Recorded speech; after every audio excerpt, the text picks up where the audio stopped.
السلام علیکم دوستو، تو آج میں حاضر ہوئی ہوں آپ لوگوں کے لیے ایک اور مزیدار سی کہانی لے کر، جس کا نام ہے خوش نصیب عورت۔ تو ایسے ہی اچھی اچھی کہانیاں سننے کے لیے اور پڑھنے کے لیے میرے چینل کو سبسکرائب کر دیں، شیئر کر دیں اور لائک کر دیں۔ چلیں جی سٹارٹ کرتے ہیں۔ سچ ہے آزادی قربانیاں مانگتی ہے، مجھے تو یاد نہیں، ماموں بتاتے ہیں کہ ہم گرداسپور انڈیا سے تعلق رکھتے تھے۔ جب پاکستان بنا میں صرف 2.5 ماہ کی تھی اور مجھ سے بڑا بھائی 5 سال کا تھا۔ جب ہم پاکستان کی طرف روانہ ہوئے تو بھائی ابو کی باہوں میں تھا اور میں ماں کی گود میں کہ سکھوں نے قافلے پر حملہ کر دیا۔ حفاظت کے لیے متعین ملٹری نے فوراً پہنچ کر مدد کی۔ پھر بھی ان کے پہنچنے تک معمولی سا قتل و غارت کا بازار گرم ہو ہی گیا۔ کافی دور تک قافلے نے پیدل سفر کیا، راستے میں لوٹ مار بھی ہوئی۔ جب ابا کو بوجھ اٹھانے کی ہمت نہ رہی تو انہوں نے بیٹے کو میری ماں کی گود میں تھما دیا اور مجھے تھام لیا کہ میں ہلکی پھلکی تھی۔ کچھ آگے جا کے نہ جانے والد کو کیا ہوا، انہوں نے مجھے نہر میں پھینک دیا اور خود بھاگ گئے۔ ماں کی ممتا تڑپی اور وہ وہیں نہر کنارے بیٹھ گئیں، آگے چلنے سے انکار کر دیا۔ ماموں ساتھ تھے، ان کو رحم آ گیا، وہ دوڑ کر نہر میں کود گئے اور مجھے ڈوبنے سے بچا لیا۔ اس طرح میں دوبارہ ماں کی گود میں آ گئی۔ اب ماموں نے میرے بھائی کو اٹھایا اور دوبارہ قافلے میں شامل ہو گئے۔ کچھ سفر اور کیا تھا کہ اچانک درختوں سے پھر ایک گلگلہ بلند ہوا۔ ابا جان تو پہلے ہی غائب تھے۔ امی نے سوچا کہ مر جانا ہی بہتر ہے۔ وہ مجھے لے کر درخت کے ایک تنے سے لپٹ گئیں۔ تبھی سکھ آ پڑے۔ ماں کو ایک بلوائی کی تار کا گاؤ ہی کاٹ کر درخت سے الگ کر سکا۔ بھلوائی لڑکیوں اور جوان عورتوں کو اٹھا کر لے گئے اور بچوں کو چھوڑ گئے۔ وہاں قریب ایک بھٹی تھی جو ٹھنڈی پڑی تھی۔ ماموں نے اس میں چھپ کر جان بچائی۔ آگے بیل گاڑیوں میں دوسرا قافلہ ملا تو جو باقی بچ جانے والے لوگ تھے ان کے ساتھ ہو لیے۔ بیل گاڑیوں کی صورت میں جب یہ قافلہ پاکستان پہنچا تو وہاں حکومت کی طرف سے ان کو رہائش مل گئی۔ اب ابا جان کی گمشدگی کی پریشانی تھی۔ چند ماہ بعد پتہ چل گیا کہ وہ ایک قافلے سے جا ملے تھے اور لائل پور منتقل ہو گئے تھے۔ یہ قصہ میں بچپن سے سنتی چلی آ رہی تھی۔ کچھ کوششوں سے پھر ہمارا خاندان ایک جگہ اکٹھا ہو گیا۔ ابا جان نے ایک بیوہ عورت سے دوبارہ شادی کر کے گھر بسا لیا۔ شروع میں ابا کی دوسری بیوی نے ہمیں کچھ پیار دیا، لیکن تھوڑے عرصے بعد ہی اپنا رنگ دکھا دیا۔ یہ عورت امی کا سارا سامان لے کر لائل پور گئی اور ہمارے باپ کو بھی ساتھ چلنے پر مجبور کر دیا۔ ہم گھر میں اکیلے رہ گئے۔ ان دنوں میرے بھائی کی عمر 12 سال تھی اور میری تقریباً 6 برس۔ میں گھر میں رہتی اور بھیا ایک الیکٹرک کی دکان پر کام سیکھنے چلے جاتے۔ ہمارے گھر کی دیوار کی دوسری طرف نانی اماں کا مکان تھا۔ وہ دن میں 2-3 بار آ کر ہمیں دیکھ جاتی تھیں۔ ہم بہن بھائی رہتے اسی مکان میں تھے جو ابا کو کلیم میں ملا تھا۔ کچھ عرصے بعد میری سوتیلی ماں کو خیال آ گیا کہ مفت کی نوکرانی ملتی ہے، کیوں نہ شوہر کی بیٹی کو لے آؤں۔ وہ آ کر مجھے اپنے ساتھ لے گئیں اور گھر کا سارا کام میرے سپرد کر دیا۔ میرا اسکول جانا بند، باہر نکلنا بند اور میرا نکاح بھی اپنے ایک رشتہ دار سے کروا دیا۔ جب مجھے دلہن بنایا گیا، اس وقت میں 11 سال کی تھی۔ کچھ معلوم نہ تھا کہ کیوں مجھے سجا رہے ہیں۔ اسی دوران بھائی بھی ہم کو چھوڑ کر چلے گئے۔ انہیں معلوم تھا کہ اگر وہ کماؤ نہ ہوئے تو ظلم شروع ہو جائے گا۔ تب بھی وہ لاہور جا کر بھی میری خبر رکھتے تھے۔ وقت گزرتا گیا، میرے ہونے والے شوہر مجھے دیکھنے آتے۔ لطیف اچھی شکل و صورت کے تھے۔ یہ داماد صاحب ان کی غیر موجودگی میں سارا دن چھوٹی امی کے پاس گھسے رہتے۔ ابا کی عقل پر تو پتھر پڑ گئے تھے۔ میں سوتیلی ماں کو ابا کی ہدایت کے مطابق چھوٹی امی کہتی تھی۔ لطیف ان کے چچا زاد تھے، دونوں تقریباً ہم عمر تھے، جبکہ میرے والد اپنی دوسری بیوی سے 20 برس بڑے تھے۔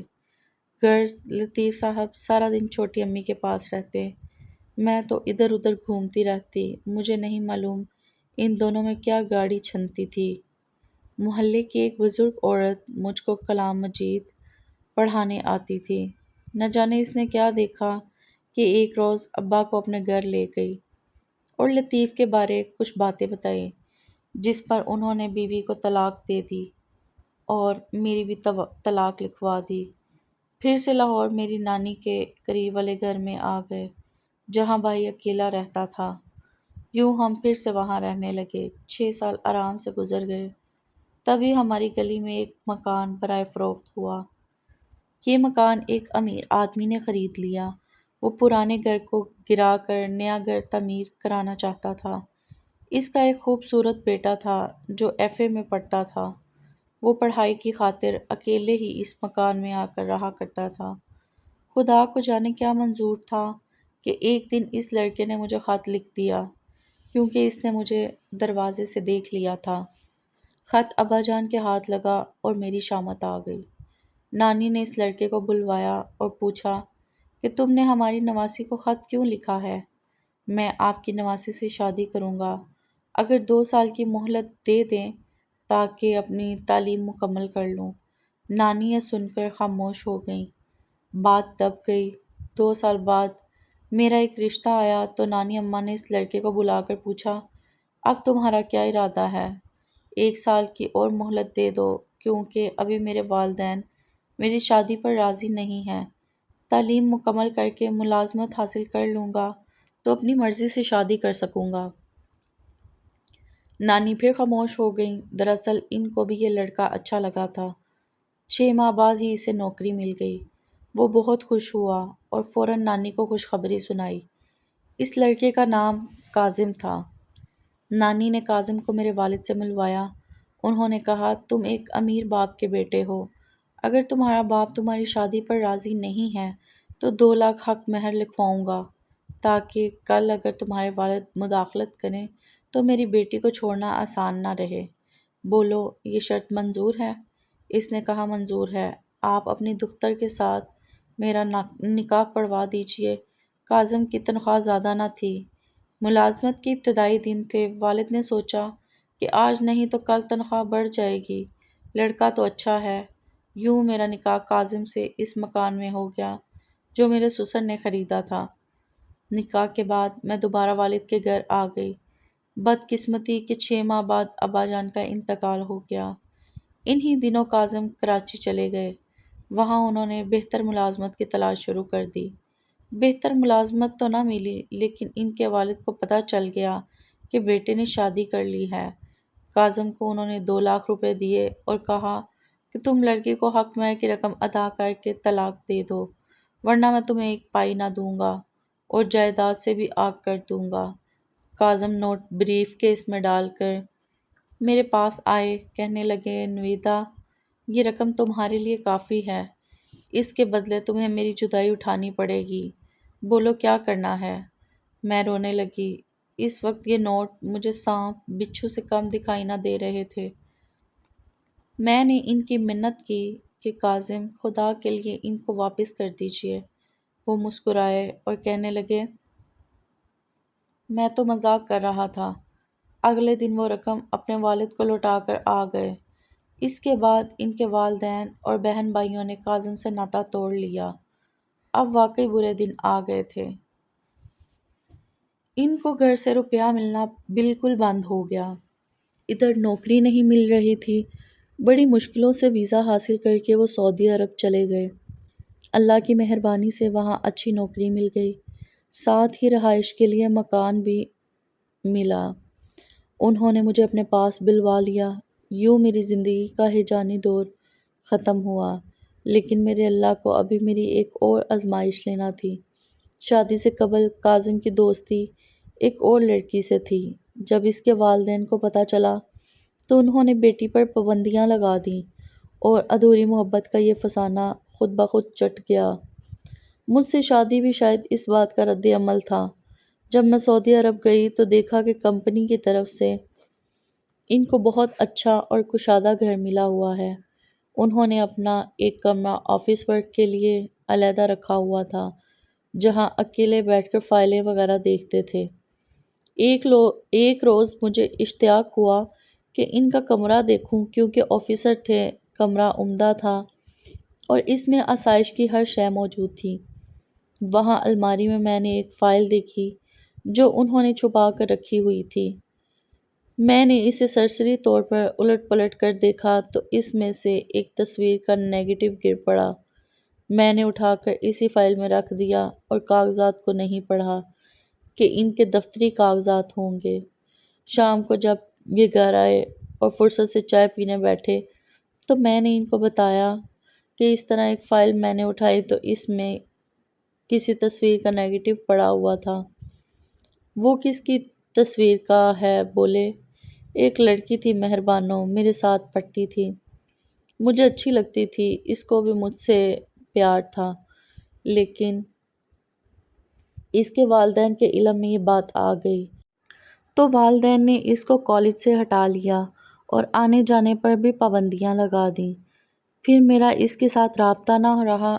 مجھے مہربانوں کے کھو جانے کا بہت قلق تھا، یوں پریشان رہا کرتا تھا۔ تم کو دیکھا تو تم مجھے مہربانوں جیسی ہی نظر آئیں، تبھی تم کو خط لکھ دیا۔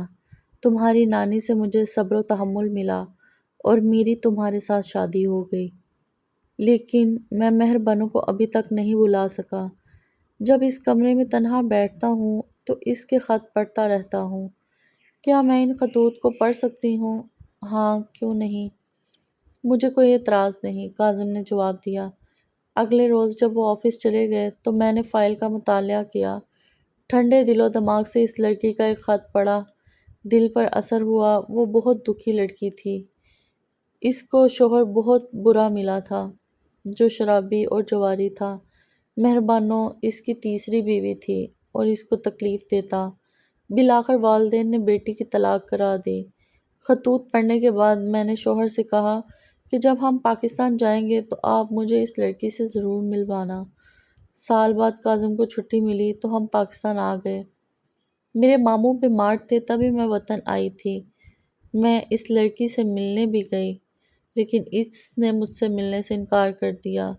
واللہ اگر وہ مل جاتی اور مجھے پسند آ جاتی تو میں اسے سوکن بنا کر لے آتی، ہم اکٹھے رہتے۔ اس کے 2 بچے ہیں، گھر میں چہل پہل ہوتی۔ یہ سب کچھ میں صرف اپنے جیون ساتھی کو خوش دیکھنے کے لیے کر رہی تھی۔ سوچا آگے جو منظور خدا ہوگا۔ میں نے کاظم سے کہا اب کیا کریں، میں تو تمہاری مدد کرنے کو تیار ہوں، وہی راضی نہیں، شاید خدا کو میری یہ قربانی منظور نہیں۔ وہ بولے میں نے اسے خط لکھا تھا جس میں تحریر کیا تھا کہ میری بیوی اگر مان گئی تو میں تم کو اپنا لوں گا، شاید اسی وجہ سے وہ تم سے ملنے سے گریزاں ہوئی ہے۔ مجھے یہ سن کر دکھ ہوا۔ میں یوں ہی دعا کرتی تھی کہ یا اللہ تبارک و تعالی مہربانوں خود سے میرے شوہر کا خیال چھوڑ دے اور کاظم کو کوئی دلی تکلیف نہ ہو، انہیں جو بھی دکھ رہتا ہے اسے بھی دور کر دے۔ میری دعا رائے گاہ نہیں گئی۔ کچھ عرصے بعد کاظم نے اس کا خیال بھلا دیا۔ ہماری بیٹی ہو گئی تو اس کے پیار میں کھو گئے، پھر بیٹا ہوا تو وہ بچوں کی محبت میں مگن رہنے لگے۔ ایک روز کہنے لگے اللہ تعالیٰ نے مجھے اتنی اچھی نیک سیرت بیوی، پیارے پیارے بچے، کشادہ رزق اور عزت عطا کی ہے، یہ سب نعمتیں میرے پاس ہیں، مجھے تو اللہ تعالیٰ کی شکر گزاری سے سر نہ اٹھانا چاہیے اور اس کی رضا پر راضی ہو جانا چاہیے۔ اس کو مشیت عزتی کہتے ہیں۔ اب مجھ سے مہربانوں کی یاد بھی نہیں آتی۔ تم ایسا کرو کہ اس کے سب خطوط جلا دو۔ میں نے ان کی ہدایت پر ایسا ہی کیا۔ آج میں اپنے شوہر کے ساتھ خود کو دنیا کی خوش نصیب ترین عورت سمجھتی ہوں۔ تو کیسی لگی کہانی کمنٹ میں ضرور بتائیے گا۔ میرے چینل کو سبسکرائب کر دیں، شیئر کر دیں اور لائک کر دیں۔ شکریہ۔